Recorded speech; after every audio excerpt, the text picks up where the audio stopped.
Hello दोस्तों, नमस्कार। मैं प्रिंस और आप देख रहे हैं स्पीड एकेडमी। तो आप लोगों को बताते हुए काफी खुशी हो रही है कि हमने 18वां दिन लगातार सेट लगाया है और इन 18 दिनों में यदि आप रोज केवल सेट मार रहे होंगे, उसका सॉल्यूशन देख रहे होंगे, तो भी आपके पास 18 दूना 36 360 प्रश्न हर एक सब्जेक्ट से कलेक्ट हो गए होंगे और सारे अलग अलग टाइप्स के। समझ रहे हैं कितना बड़ा आपके पास कलेक्शन होने जा रहा है और सब आपके दिमाग के अंदर बैठते जा रहा है। और ये जब एक दिन बम बन के फूटेगा क्लासरूम के अंदर, जिस समय एग्जामिनेशन हॉल में आप जाएंगे तो पूरा गर्दा उड़ा देंगे एकदम। और वहां जाकर आप हमारा नाम तो जरूर लेंगे, मत लेना, भूला जाना। चलो बढ़ते हैं पहले प्रश्न की ओर। कह रहा है कि 61 से 64 जो है, इनमें से 4 शब्द दिए हैं, इनमें से एक शब्द वर्तनी सही नहीं है, तो उसको आपको निकालना है। देखिए यहां पे किसका सही नहीं है।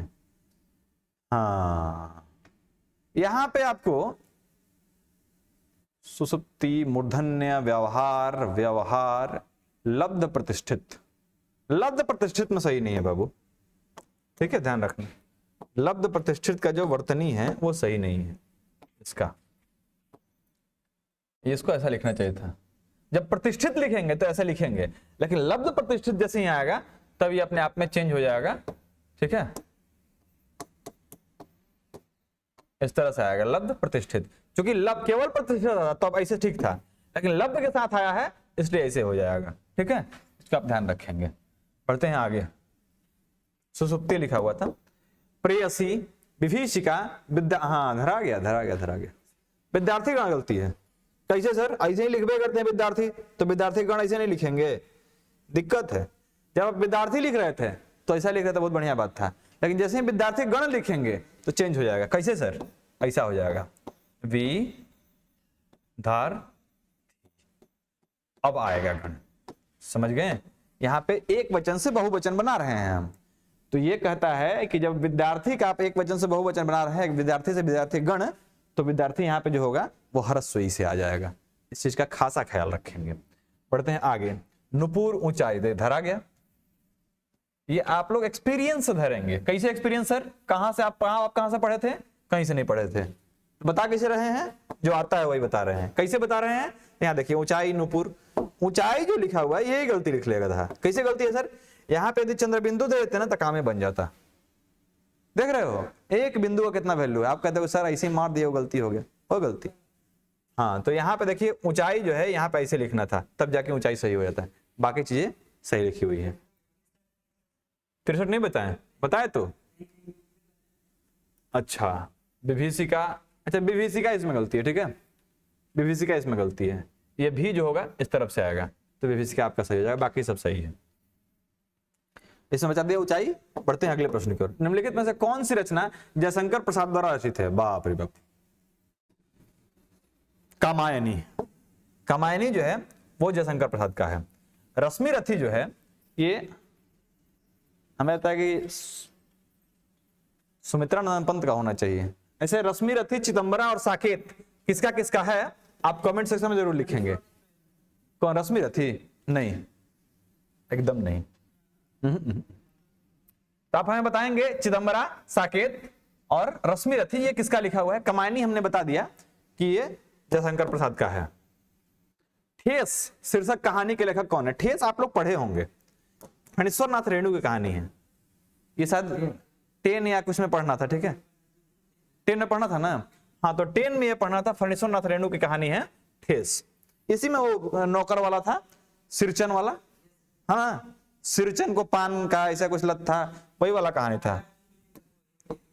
अच्छा, भूले भटके मोहन राकेश का कहानी था या कुछ कविता था।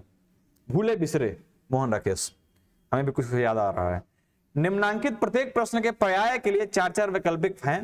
देखिए, कलाई, कलाई का होता है पर्यायवाची मणिबंध।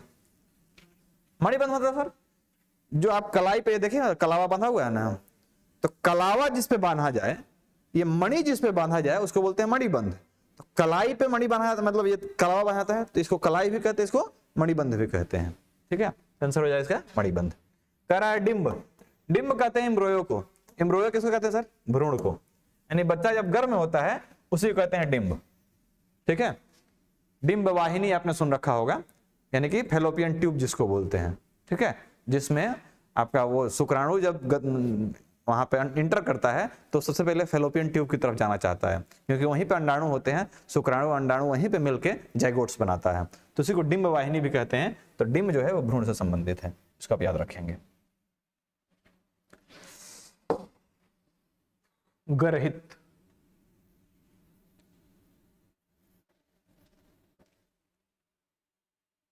गर्हित, गर्हित का निंदित हो जाएगा, ठीक है, ग्रहित का क्या होगा, निंदित। चोर, एक दिन हमने आपको बताया था चोर का होता है खनक, एक दिन और आया था चोर का, ठीक है, तो चोर का हो जाएगा खनक। सर दुष्टो तो आप बताइए किए थे, लेकिन दुष्ट दूसरे सेंस में आएगा। चोर को दुष्ट कब कहेंगे, जब आए आपका मार के पैसा चुरा ले तब दुष्ट हो जाएगा, डकैत में आ जाएगा, समझ रहे हैं। चोर का काम होता है धीरे से चुरा के भाग जाना, तो चोर यहाँ पे खनक के नाम से जाना जाएगा। राजस्व का सर्वाधिक उपयोग, हा आपके ना खनक मने चोर, कनक मने सोना, हाँ खनक मतलब चोर, कनक मतलब सोना। हाँ राकापति भी होता है। तो क्या पूछ क्या रहा था, राकापति डकैत को कहते हैं, डकैत को, चोर नहीं। चोर और डकैत में अंतर है। चोर चुपचाप चोरी करके निकलता है, डकैत बंदूक बंदूक भिड़ाता है उसके बाद चोरी करता है, तो वो आ जाएगा उसमें। राजस्व का सर्वाधिक उपयुक्त अंग्रेजी क्या होगा, अभी आपके गांव मोहल्ला आसपास में कोई ना कोई 2014 वाला बिहार एसएससी निकाला होगा और रेवेन्यू ऑफिसर बना होगा, तो राजस्व को कहते हैं हम क्या, रेवेन्यू, फाइनेंस नहीं रेवेन्यू कहते हैं। हमारे बहुत सारे दोस्त इसमें गए हैं, आपके कोचिंग से 28 लोगों का रिजल्ट है बिहार एसएससी में, आपको ध्यान रखना होगा, आपको भी अगला बार में रिजल्ट देना है। पुनरीक्षण का सर्वाधिक उपयुक्त अंग्रेजी, पुनरीक्षण मतलब दोबारा परीक्षण करना, जिसको रिव्यू कहते हैं। क्या कहते हैं, रिव्यू। रिवाइज किसको कहते हैं, दोबारा आप यदि उसको कुछ चीजों को याद कर रहे हैं, यहाँ पे रिव्यू करना मतलब होता है कि दोबारा उसको निरीक्षण कर रहे हैं, देख रहे हैं। कह रहा है कि मेमोरेंडम का सर्वाधिक उपयुक्त, इसको स्मार पत्र कहते हैं। क्या कहते हैं, स्मार पत्र। मेमोरेंडम क्या होता है, जैसे मान लीजिए कि हम आपके साथ कोई डील कर रहे हैं, जैसे मान लीजिए आपका गाड़ी हमको खरीदना है और आप कह रहे हैं कि ना तू आज पैसा दे दो तो कल हम दूसरा के बेच दे, तो एक चीज हम लोग बॉन्ड पे साइन कर लेंगे, तो उसको बोलते हैं मेमोरेंडम ऑफ अंडरस्टैंडिंग। मतलब दोनों आदमी के बीच में अंडरस्टैंडिंग बन गया कि ना हम आपको गाड़ी बेचेंगे, हम आपसे खरीदेंगे, इसके लिए पैसा ऐसे ऐसे देंगे, ये सारा कुछ को कहते हैं मेमोरेंडम ऑफ अंडरस्टैंडिंग, और हिंदी में कहे तो स्मार पत्र कहते हैं। ठीक है, स्मृति के लिए उसको, मतलब एक दूसरे को याद करने के लिए उसको रखा जाता है कि आप इसको याद रखिए कि आपसे ही लेना है और देना है ये चीजें। रात्रि और सूर्योदय के बीच के समय को क्या कहते हैं, रात्रि और सूर्योदय मतलब एकदम भोरे भोरे, भोरे भोरे वाले काल को कहते हैं उषा काल, सुबह सुबह वाले काल को उषा काल। और जब दिन ढल रहा हो मतलब सूर्यास्त और रात होने वाली हो, तो उस समय के बीच के काल को कहते हैं गोधूली। ठीक है, जैसे आपका 9 या 10 क्लास में किताब था गोधूली नाम से, तो गोधूली कहते हैं शाम ढल रही हो और रात आने वाली हो उसके बीच का समय, और जब रात खत्म हो रही हो सुबह आने वाली है तो उषा काल, इसको आप याद रखिएगा। 75 से 79 कह रहा है कि किसी एक में गलती है, तो देख लेते हैं। वे बड़े भले आदमी हैं, उनका स्वभाव बड़ा अच्छा है। भले आदमी हैं, उनका स्वभाव बड़ा अच्छा है, कोई त्रुटि नहीं है इसमें, बढ़िया लग रहा है पढ़ने में। बाघ को देखकर उनका प्राण सूख गया, इसमें सी में गलती है बाबू, उनके प्राण सूख गए। बाघ को देखकर या फिर उसका प्राण सूख गया या फिर उनके प्राण सूख गए, ये दोनों चीजें सही होती थी। हाँ, तो यहां पे गए हो जाएगा, ये चीज सही था, उनके प्राण सूख गए। मैं अपनी बात का स्पष्टीकरण करने के लिए तैयार हूं, बात पर स्पष्टीकरण, बात का स्पष्टीकरण नहीं। मैं अपनी ना बात का स्पष्टीकरण करने, स्पष्टीकरण करना ही जाता है, स्पष्टीकरण देने के लिए तैयार हूं। ठीक है, स्पष्टीकरण करने नहीं, स्पष्टीकरण देने के लिए तैयार हूं, ये यहां पे सही होगा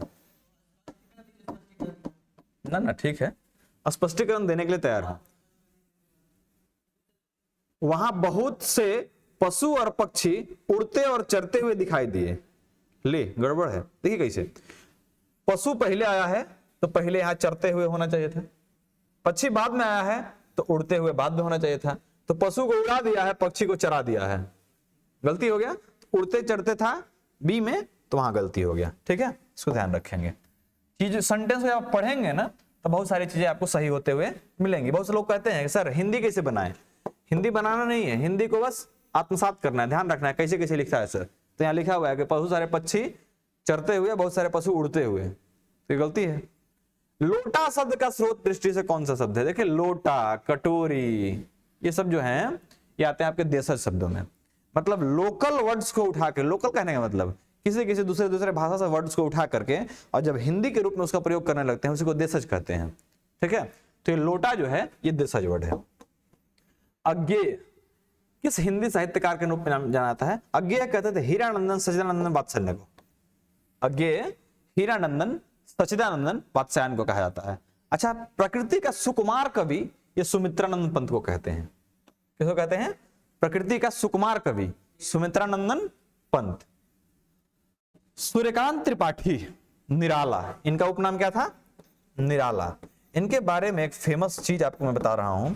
जब जवाहरलाल नेहरू प्रधानमंत्री थे उस समय इलाहाबाद में रहा करते थे सूर्यकांत त्रिपाठी निराला। जवाहरलाल नेहरू को पता चला कि भाई ये बहुत अच्छे कवि हैं, तो इनको बोले कि बुला लाओ। तो कुछ लोग गए इनके रूम में। ये काफी मतलब शांत स्वभाव के, एकदम सभ्य विचार के आदमी थे, बहुत ही मतलब छोटा सा कुटिया बनाए थे, उसी में रहते थे। तो इनके पास भेजे नेहरू जी अपने आदमियों को कि इनको बुला के लाइए। तो लोग गए कि आपको पंडित जी बुलाए हैं। तो ठीक है, बोल दीजिए आ जाएंगे हम जब आना होगा। तो जानते हैं कौन पंडित जी? आप कोई हो पंडित जी हो, हमको मन करेगा तो आएंगे। तो प्रधानमंत्री, तो ठीक है, तो कह दीजिए कि आएंगे, हम अपना टाइम में से आएंगे। मैंने उनको कोई फर्क नहीं पड़ता था कि हमको प्रधानमंत्री बुला रहे हैं कि गांव के कोई चपरासी बुला रहा है। बोले हमका जब मन होगा तब जाएंगे। तो वैसे थे हमारे कौन? सूर्यकांत त्रिपाठी निराला। ठीक है, तो मिलते हैं अगले वीडियो में, तब तक के लिए जय हिंद।